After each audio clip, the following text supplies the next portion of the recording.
Hello friends, good morning. मैं अमन राज, आपका अपना चैनल गीता मॉडर्न क्लासेस में एक बार फिर से स्वागत करता हूं। आज मैं आप लोगों के लिए class 8 subject science chapter number 1 जिसका नाम है क्रॉप प्रोडक्शन एंड मैनेजमेंट का क्लास लेकर आया है। आज हम लोग इस चैप्टर का क्लास नंबर 4 कर रहे हैं। इसके पहले हम लोग 3 क्लास कर चुके हैं। अगर वो आप लोग नहीं किए हैं तो चैनल में प्लेलिस्ट बना हुआ है, वहाँ पर जाके आप देख सकते हैं, या नहीं तो फिर इस वीडियो के डिस्क्रिप्शन में इसका लिंक पड़ा हुआ है, वहाँ जाके भी आप देख सकते हैं। चलिए वीडियो स्टार्ट करते हैं। आज हम लोग पढ़ेंगे एग्रीकल्चर प्रैक्टिसेस का जो आपका ये है, क्या कहते हैं, एग्रीकल्चर प्रैक्टिसेस का जो टेक्निक है उसमें से हम लोग 2 टेक्निक पढ़ चुके हैं, preparation of soil, selection and sowing of seeds. ये हम लोग पिछले क्लास में सब हम लोग पढ़ चुके हैं। आज हम लोग पढ़ेंगे addition of manure and fertilizers. ठीक है, चलिए स्टार्ट करते हैं। मैन्यूर एंड फर्टिलाइजर, हाँ ये रहा। देखिए, A continuous cultivation of crops in the same field for several years depletes nutrients from the soil। इस लाइन में बोला जा रहा है कि कंटिन्यूस कल्टीवेशन जब क्रॉप्स का हम लोग करते हैं सेम फील्ड में और सेवरल ईयर्स, बहुत समय तक, तो उससे क्या होता है, न्यूट्रिएंट्स जो सॉइल में होता है वो डिप्लीट्स होता है, मतलब कम हो जाता है। ठीक है, crops planted in such field grow weak and also give poor yields. जो उस फील्ड में है, मतलब जिसमें हम लोग बहुत लंबे समय से हम लोग कल्टीवेशन करते आ रहे हैं क्रॉप्स में, अगर फिर से उसमें हम लोग क्रॉप्स को प्लांटेड करते हैं तो उस फील्ड में क्या होगा, जो क्रॉप्स होगा वो बहुत ही मतलब वीक ग्रो करेगा। ठीक है, मतलब उसमें से क्रॉप प्रोडक्शन जो है कम होगा एज कम्पेयर टू प्रीवियस, क्या है, कम हो गया है। ठीक है दोस्तों, चलिए आगे है। Thus the soil has to be replenished with its lost nutrients from time to time using materials such as manure and fertilizers। इस तरह से क्या होता है, सॉइल का जो न्यूट्रिएंट्स खत्म हो चुका है उसको फिर से वापस लाने के लिए क्या करते हैं, हम लोग टाइम टू टाइम पे हम लोग मटेरियल्स का यूज़ करते हैं। तो क्या मटेरियल, जैसे कि मैन्यूर या फिर फर्टिलाइजर्स। कहने का मतलब सिंपल वर्ड में ये है कि जो हम लोग लंबे समय से वो सॉइल में हम लोग प्लांट का जो कल्टीवेशन करते हैं तो उससे न्यूट्रिएंट्स जो कम हो जाता है, तो उसको रिकवर करने के लिए तो हम लोग क्या करते हैं, कुछ मटेरियल्स ऐड करते हैं, जैसे कि क्या मैन्यूर ऐड करते हैं या फिर फर्टिलाइजर। अब देखिए, मैन्यूर क्या होता है, जैसे कॉ डंग, ये सब मतलब जो नेचुरल चीज़ होता है वो होता है मैन्यूर, और केमिकल जो ऐड करते हैं उसको बोलते हैं फर्टिलाइजर। ठीक है, आगे है, these materials ensure the availability of adequate amount of nutrients to the crops to be sown on the soil। ये क्या करता है, मटेरियल जो है वो इंश्योर करता है कि एडिक्वेट अमाउंट ऑफ न्यूट्रिएंट्स का अवेलेबिलिटी है कि नहीं क्रॉप्स के लिए, to be sown on the soil, जो कि उस सॉइल में सोन किया गया है क्या, क्रॉप्स के लिए। ठीक है, आगे है, let us understand the difference between manure and fertilizers. अब हम लोग समझते हैं कि मैन्यूर और फर्टिलाइजर में क्या डिफरेंस है। तो टेबल दिया हुआ है यहाँ पे 1.2, इसमें है difference between manure and fertilizers. ठीक है, हम लोग इसका आगे देखते हैं क्या है दोनों के बीच में डिफरेंस। अच्छा दोस्तों, ये बताइए, आप लोग बुक निकालें, रोज रोज तो बोलना है कि हमको, आप लोग बुक निकालिए और उसमें से जो ये मैन्यूर और फर्टिलाइजर का है उस टॉपिक पे आप लोग बुक ओपन कीजिए। उसके बाद हम जो पढ़ा रहे हैं उसको आप लोग ध्यान से देखिए और समझने की कोशिश कीजिए, और कोई प्रॉब्लम आ रहा है तो कमेंट करके आप पूछ सकते हैं। ठीक है, इससे क्या होगा, आप लोगों का अंडरस्टैंडिंग अच्छा होगा और साथ में स्किल भी डेवलप होगा। ठीक है दोस्तों, चलिए अब देखिए डिफरेंस देखते हैं मैन्यूर और फर्टिलाइजर में। मैन्यूर क्या है, manure is an organic substance that is derived from animal waste and plant residues. It is prepared in fields. Manure क्या है, एक ऑर्गेनिक सब्सटेंस है जो कि कहाँ से बनता है, वो बनता है एनिमल वेस्ट से या फिर प्लांट का जो रेसिड्यू, मतलब बचा हुआ जो प्लांट से पत्ता होता है, ये सब जो होता है, लीव्स वगैरह जो गिर जाता है या फिर उससे ही बनता है manure. It is prepared in fields. ये कहाँ प्रिपेयर किया जाता है, फील्ड में प्रिपेयर किया जाता है। तो मैन्यूर क्या है, एक ऑर्गेनिक सब्सटेंस है जो कि एनिमल वेस्ट और प्लांट रेसिड्यू से बनता है, और ये कहाँ प्रिपेयर किया जाता है, फील्ड्स में प्रिपेयर किया जाता है। ठीक है, अब देखिए fertilizers. Fertilizers is the man made chemical और inorganic substance that is rich in nutrients. Fertilizers क्या है, एक मैन मेड केमिकल है और फिर ऑर्गेनिक सब्सटेंस है जो कि रिच इन न्यूट्रिएंट्स होता है। It is prepared in factories and essential for plant growth. ये कहाँ प्रिपेयर किया जाता है, फर्टिलाइजर फैक्ट्री में प्रिपेयर किया जाता है, और ये क्या इसेंशियल है किसके लिए, प्लांट ग्रोथ के लिए। ठीक है, तो फर्टिलाइजर किसके लिए इसेंशियल है, प्लांट ग्रोथ के लिए बहुत ही इसेंशियल थिंग्स है। ये क्या केमिकल है, और मैन्यूर क्या है, ऑर्गेनिक सब्सटेंस है। ठीक है, आगे manure, it is rich in organic nutrients but not rich in nitrogen, phosphorus and potassium. Manure क्या है, ऑर्गेनिक न्यूट्रिएंट्स में रिच होता है, लेकिन उसमें नाइट्रोजन, फास्फोरस और पोटासियम नहीं पाया जाता है, ज़्यादातर कम पाया जाता है। तो इसमें मैन्यूर क्या होता है, rich in organic matrix but not rich in nitrogen, phosphorus and potassium. जबकि फर्टिलाइजर देखिए, फर्टिलाइजर क्या होता है, it is rich in inorganic nutrients like NPK. NPK मतलब होता है nitrogen, phosphorus and potassium salt, ठीक है। ये क्या होता है फर्टिलाइजर, फर्टिलाइजर इनऑर्गेनिक न्यूट्रिएंट्स में रिच होता है, जैसे कि नाइट्रोजन, फास्फोरस, पोटासियम और सॉल्ट, ठीक है। ये क्या है आपका सॉल्ट में गिन दिया क्या, नाइट्रोजन, फास्फोरस और पोटासियम, ठीक है दोस्तों। तो फर्टिलाइजर क्या होता है, इनऑर्गेनिक न्यूट्रिएंट्स में रिच होता है और मैन्योर ऑर्गेनिक न्यूट्रिएंट्स में रिच होता है। आगे पॉइंट है manure quite bulky and difficult to transport. Manure क्या होता है, थोड़ा बल्की होता है और ट्रांसपोर्ट करने में डिफिकल्ट होता है, मतलब एक जगह से दूसरी जगह ले जाने में मैन्योर को क्या होता है, डिफिकल्टी फेस करना पड़ता है और ये थोड़ा बल्की होता है। जबकि फर्टिलाइजर क्या होता है, लेस बल्की, ये हल्का होता है एंड इजी टू ट्रांसपोर्ट, और ये ट्रांसपोर्ट में इजी होता है, मतलब एक जगह से दूसरी जगह इसको ले जाना इजीली हम लोग कैरी कर सकते हैं, ठीक है। तो ये दोनों में डिफरेंस है। आगे है manure not harmful but may not be helpful to remove specific nutrients deficiencies from the soil. देखिए इसमें बोला जा रहा है कि मैन्यूर जो होता है वो हार्मफुल नहीं होता है but may not be helpful, ये हेल्पफुल भी नहीं होता है to remove specific nutrients deficiencies from the soil. ये जो होता है सॉइल में आपका डिफिशिएंसी होता है न्यूट्रिएंट्स को, उसको रिमूव मतलब क्या कहते हैं, हेल्पफुल भी नहीं होता है उसको फुलफिल कर सके वो, मतलब ये है कि ये हार्मफुल भी नहीं है और हेल्पफुल भी नहीं है। हाँ थोड़ा बहुत ये हेल्प करता है but as compare to fertilizers के ये थोड़ा कम करता है। जैसे कि continuous use increase crop production but can lead to soil and water pollution. ये जो होता है, सॉरी उल्टा बोल दिया हम, मैन्यूर क्या होता है, ये हार्मफुल नहीं होता है but may not be helpful to remove specific nutrient deficiencies from the soil.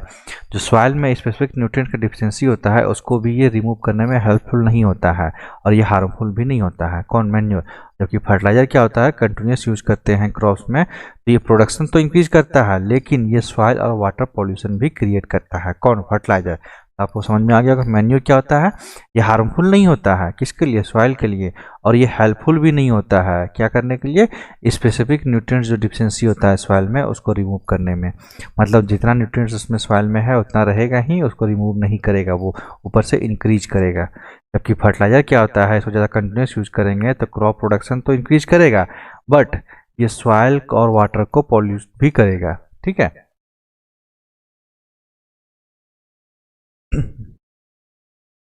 आगे है manure increase the water holding capacity of soil, improve the soil texture and makes the soil porous which facilitates gaseous exchange. देखिए manure के जो में क्या होता है, जब वाटर होल्डिंग कैपेसिटी को इंक्रीज कर देता है मैन्यूर तो सॉइल में, तो ये क्या करता है, सॉइल का टेक्सचर एंड सॉइल का जो पोरस है उसको ये इम्प्रूव करता है। तो इससे क्या होता है, गैसियस का एक्सचेंज मतलब जो एयर का होता है पासेज या एक्सचेंज होता है वो फैसिलिटी वो इंक्रीज कर जाता है, ठीक है। तो मैन्यूर क्या करता है, ये वाटर होल्डिंग कैपेसिटी को सॉइल में इंक्रीज करता है, साथ में इसका जो सॉइल का टेक्सचर होता है उसको भी इम्प्रूव कर देता है जो कि सॉइल को पोरस बनाता है, ठीक है, विच फैसिलिटेट गैसियस एक्सचेंज। और ये क्या करता है, गैसियस एक्सचेंज करने में हेल्प करता है, फैसिलिटेट करता है। और फर्टिलाइजर में क्या होता है, over use of fertilizers can make the soil less fertile in the long run. ज़्यादा यूज करते हैं फर्टिलाइजर का तो उससे क्या होता है, सॉइल जो हमारा फर्टाइल है वो लॉन्ग रन में क्या होता है, डिक्रीज कर जाता है, ठीक है, मतलब लॉस हो जाता है उसमें। मतलब जैसे कि मैन्यूर में आपका फर्टिलिटी कुछ नहीं होगा, वो ना ज़्यादा घटेगा, मतलब जितना ज़रूरत है उतना रहता है। बट फर्टिलाइजर एक्सेस यूज करेंगे तो उसमें क्या होगा, फर्टिलाइजर मेरा सॉइल में कम हो जाएगा। मैन्यूर क्या होता है, नॉट सोल्यूबल इन वाटर दस एब्जॉर्ब्ड बाय प्लांट स्लोली। देखिए मैन्यूर वाटर में सोल्यूबल नहीं है बट ये प्लांट्स में स्लोली एब्जॉर्ब्ड हो जाता है, ठीक है। जबकि फर्टिलाइजर क्या होता है, dissolve in water readily. Water fertilizer जो होता है वाटर में रेडली मतलब बहुत जल्दी डिजॉल्व हो जाता है, दस can be absorb by plants quickly. और इससे क्या होता है, प्लांट्स बहुत जल्दी एब्जॉर्ब करता है, क्विकली एब्जॉर्ब करता है। और इसमें मैन्यूर में क्या होता है, प्लांट स्लोली एब्जॉर्ब करता है, ये डिफरेंस ये भी है। फिर आगे है example, compost is the manure obtained by the decomposition of dead plants and animals. Manure का एग्जाम्पल क्या है, कंपोस्ट, जो कि एनिमल वेस्ट कहलाता है। ये कहाँ से ऑब्टेन किया जाता है, decomposition of dead plants and animal. जबकि फर्टिलाइजर का एग्जाम्पल क्या है, urea, ammonium sulphate and potash. आपका फर्टिलाइजर का एग्जांपल आप लोग सुनते होंगे, यूरिया जो कि व्हाइट कलर का होता है, एमोनियम सल्फेट और पोटास, ये सब क्या है, हम लोग जो खाद जिसको बोलते हैं उसी को बोलते हैं फर्टिलाइजर्स। तो आपको समझ में आ गया होगा क्या डिफरेंस है मैन्योर और फर्टिलाइजर में। पहला डिफरेंस आपका क्या है, मैन्योर में मैन्योर ऑर्गेनिक सब्सटेंस है, जबकि फर्टिलाइजर क्या है, मैनमेड और केमिकल और इनऑर्गेनिक सब्सटेंस है। मैन्योर क्या होता है, रिच इन ऑर्गेनिक न्यूट्रिएंट्स होता है, जबकि फर्टिलाइजर क्या होता है, रिच इन इनऑर्गेनिक न्यूट्रिएंट्स होता है, जैसे कि एनपीके। एनपीके मतलब क्या होता है, नाइट्रोजन, फास्फोरस, पोटासियम, ठीक है। जबकि मैन्योर क्या होता है, quite bulky and difficult to transport, जबकि फर्टिलाइजर क्या होता है, less bulky and easy to transport. Manure जो होता है थोड़ा बल्की होता है और ये ट्रांसपोर्ट करने में डिफिकल्ट होता है, जबकि फर्टिलाइजर क्या होता है, लेस बल्की होता है और इजी टू ट्रांसपोर्ट होता है, ठीक है।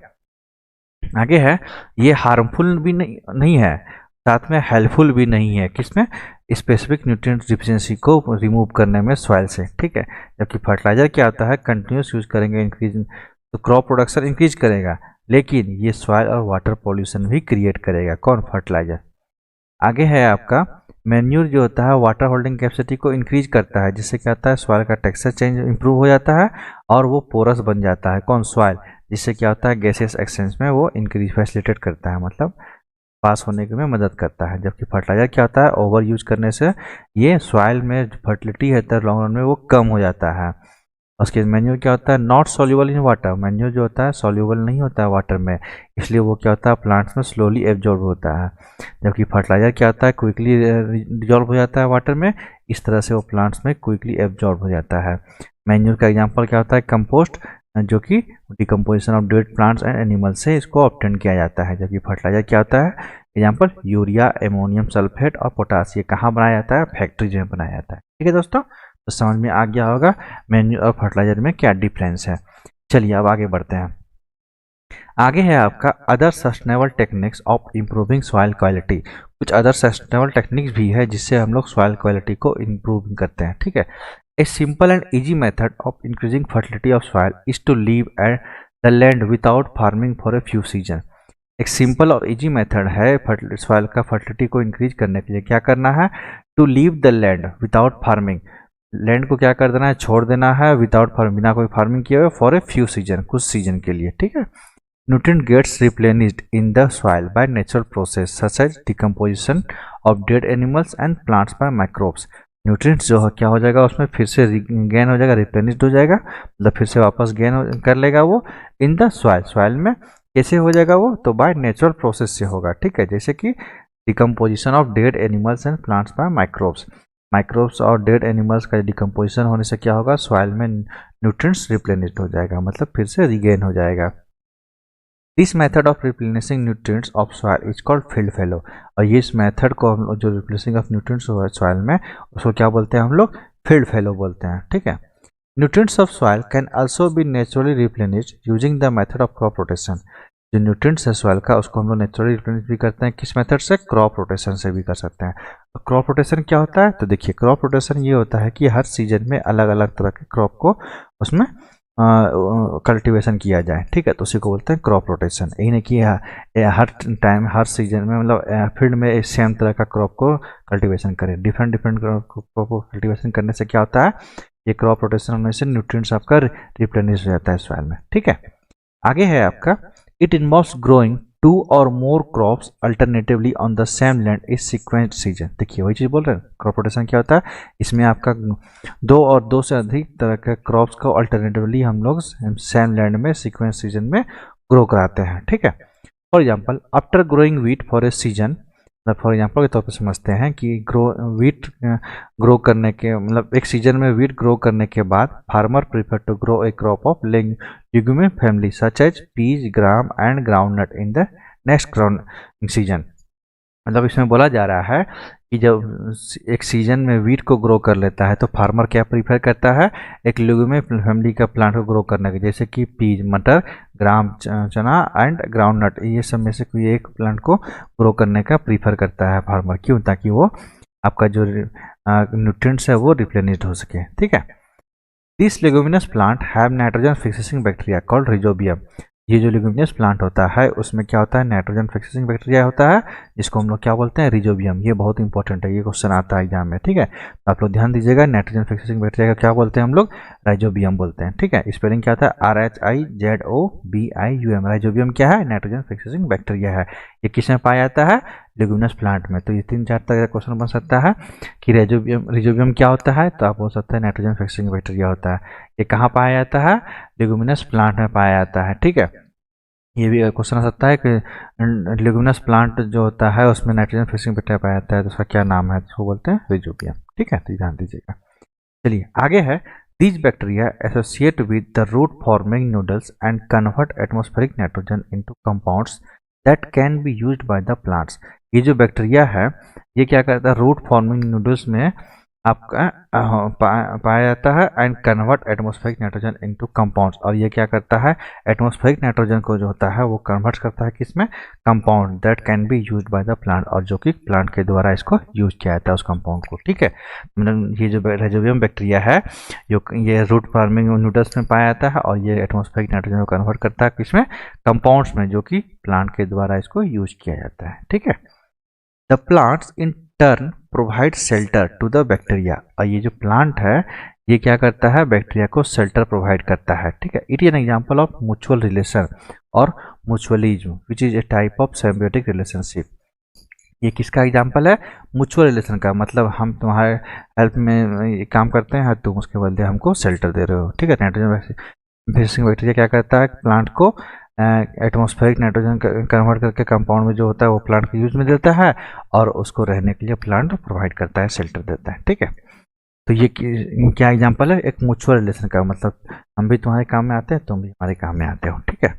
और इसको हम लोग सिंपली क्या बोल सकते हैं, म्यूचुअलिज्म बोल सकते हैं, which is type of symbiotic relationship, जिसको एक सिम्बियोटिक रिलेशनशिप भी कहते हैं, ठीक है। चलिए आगे है, when the same type of crop is grown on a land over and over again, it depletes similar kinds of nutrients from the soil। जब हम लोग सेम टाइप के क्रॉप को ग्रो करते हैं सेम लैंड में ओवर एंड ओवर, मतलब again बार हम लोग यूज कर ग्रो करते हैं, तो वो क्या करता है, उस सेम काइंड्स का जो न्यूट्रिएंट्स पाया जाता है सॉइल में उसको वो कम कर देता है। मतलब सीधी सिंपल सी बात ये है कि सपोज मान लीजिए हम वीट का प्लांट ग्रो कर रहे हैं उस फील्ड में, तो बार उसी को करते हैं, तो जो वीट का जो न्यूट्रिएंट्स मतलब जो ज़रूरत पड़ता है वो उस सॉइल में क्या हो जाएगा, डिफिशियंसी हो जाएगा, कम हो जाएगा, ठीक है। क्यों, क्योंकि वीट उसको बार ले रहा है। और अगर हम लोग वही डिफरेंट प्लांट उसमें ग्रो कर देंगे मतलब अल्टरनेट वे में, तो क्या होगा, जैसे कि मान लीजिए वीट ये न्यूट्रिएंट्स लिया और दूसरा प्लांट दूसरा न्यूट्रिएंट लिया, इस तरह से फिर ये वो न्यूट्रिएंट्स ने प्रोवाइड किया, ये वो, तो मतलब क्या होता है, रिसाइकल वे में न्यूट्रिएंट्स जो रिप्लेनिश नहीं होता है, ठीक है। चलिए आगे है, planting a different crop in between helps in conserving soil fertility as each type of crop has different nutritional requirement। देखिए जो अभी हम बोले वही चीज़ बोल रहा है कि प्लांटिंग ए डिफरेंट क्रॉप, जब हम लोग डिफरेंट क्रॉप का प्लांटिंग करते हैं इन बिटवीन, मतलब दोनों के बीच में, जैसे मान लीजिए अभी वीट लगाए फिर दूसरा प्लांट लगाए, तो ये डिफरेंट क्रॉप हम लोग लगा दिए, तो वो क्या करता है, helps in conserving soil fertility. ये हेल्प करता है सॉइल फर्टिलिटी को कंजर्व करने में। As each type of crop है डिफरेंट न्यूट्रिशनल रिक्वायरमेंट, क्योंकि प्रत्येक तरह का जो क्रॉप होता है उसको डिफरेंट न्यूट्रिशनल रिक्वायरमेंट होता है। वीट को अलग न्यूट्रिशनल रिक्वायरमेंट चाहिए और जो आपका लेग्यूमिनस प्लांट होता है उसको अलग रिक्वायरमेंट है, ठीक है। चलिए आगे है, alternating crops with shallow root system with the ones with deeper root system provides more stability to soil and make it less vulnerable to erosion. Alternate crops जो कि रूट सिस्टम होता है वो क्या करता है, डीपर रूट सिस्टम प्रोवाइड करता है, किस लिए, more stability to soil and makes it less vulnerable to erosion. और ये इरोजन से भी हेल्प करता है, ठीक है। ज़्यादा अंदर डीप में रूट्स होता है तो वो क्या करता है, सॉइल इरोजन से भी यह बचाता है, ठीक है। चलिए आगे देखते हैं। आगे आपका इरिगेशन सिस्टम आता है। ये एग्रीकल्चर प्रैक्टिसेस का आपका फोर्थ ये टेक्निक है। तो इरिगेशन सिस्टम को हम लोग नेक्स्ट क्लास में देखेंगे।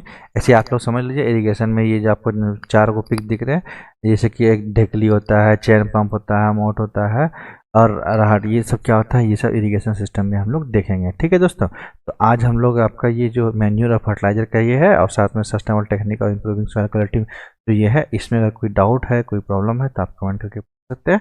और आपसे रिक्वेस्ट है एक बार जरूर पढ़िएगा अपने से, उससे पढ़िएगा तो आगे अच्छे से आपको समझ में आएगा, ठीक है। और फिर कोई डाउट रहता है तो कमेंट में आप पूछ सकते हैं। तो ठीक है दोस्तों, फिर मिलते हैं नेक्स्ट क्लास में। तब तक के लिए आपसे रिक्वेस्ट है कि चैनल को सब्सक्राइब कर लीजिए, वीडियो को लाइक करिए और दोस्तों में शेयर कीजिए, और कोई डाउट है तो कमेंट करके पूछ सकते हैं, ठीक है। फिर मिलते हैं, थैंक यू। तब तक के लिए अच्छे से पढ़ाई कीजिए और खूब इंजॉय कीजिए लाइफ में। चलिए फिर मिलते हैं। देखिए एक सेकंड, ये रिमेंबर करके भी, अच्छा ठीक है। सो नेक्स्ट क्लास हम लोग देख लेते हैं, ठीक है। फिर मिलते हैं, थैंक यू।